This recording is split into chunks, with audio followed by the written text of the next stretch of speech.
In last video, we have done document.write, which is used to write directly into the HTML document. Today we are going to do document.getElementById. So here we are creating one file. Here I'm naming it as 5.html,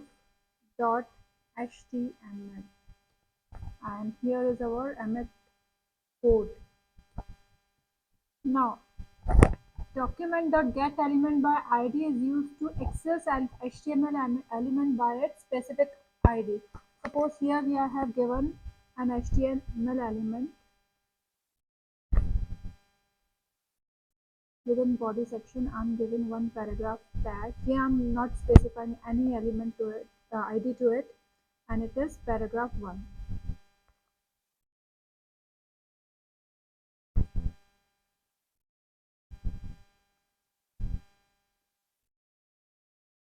One more paragraph I'm creating, to which I'm giving ID equals to here ID name. We can give any name we can give to ID.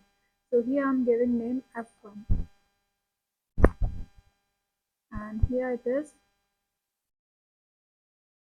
paragraph 2. Now after body tag, we are using script tag,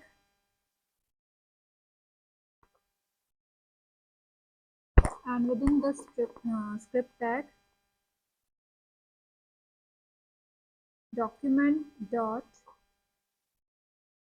get element by ID. Now here ID is F1, so here we have to give within double quotes or in single quotes F1 dot style.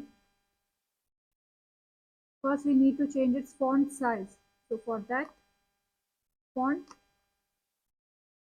size equals to, and here within double quotes I'm giving 100 pixels.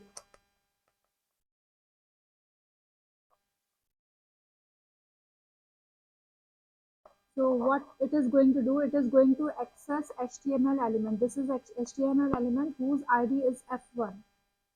This paragraph element has ID F1, not this one. This will remain same as it is, but to this paragraph we have given ID F1, so it is going to access this ID, and it is going to convert or change font size of this text to 100 pixels.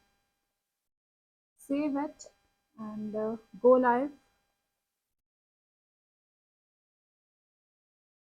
So here we can see that paragraph 1 is as it is, and paragraph 2 is 100 pixel big. Similarly, we can change the color of text. So for that, here I'm copying this only,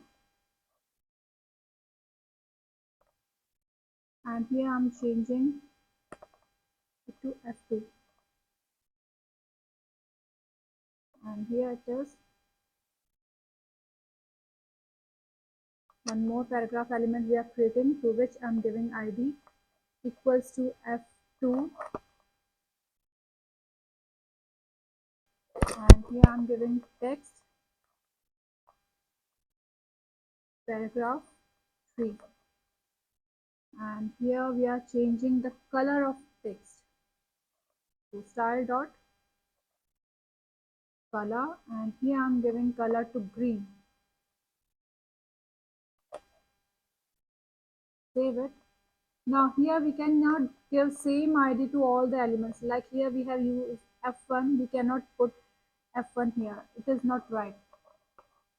Each element should have unique ID. So what it is going to do, it is going to fetch HTML element whose ID is F2, and what it is going to do, it is going to change the color of text given there to green. So this paragraph will be in, paragraph 3 will be in green color. Save it and go live. So here we can see that paragraph 3 is green in color. You can give some different color, so that yeah, I'm giving red. So now we can see that paragraph 3 is green in color. So here we haven't given any ID to paragraph 1 and it is as it is. Here to paragraph 2 we have given ID to F1 and here we are accessing that ID by document.getElementById and here we have passed F1. That means this thing is going to fetch this text and to this text we are applying style dot font size. We are changing the font size of this text to 100 pixels. Similarly document.getElementById F2. That means this thing is going to fetch this PID equals to F2, this paragraph 3. What it is going to do? Dot style dot color equals to, that means it is going to change the color of the text specified here to red color. Save it and here we can change the font size to 200 pixel. It will increase its size to 200 pixel. You can see that it has increased the size of paragraph 2 to 200 pixel and this is our paragraph 3 which is red in color. So this was document.getElementById.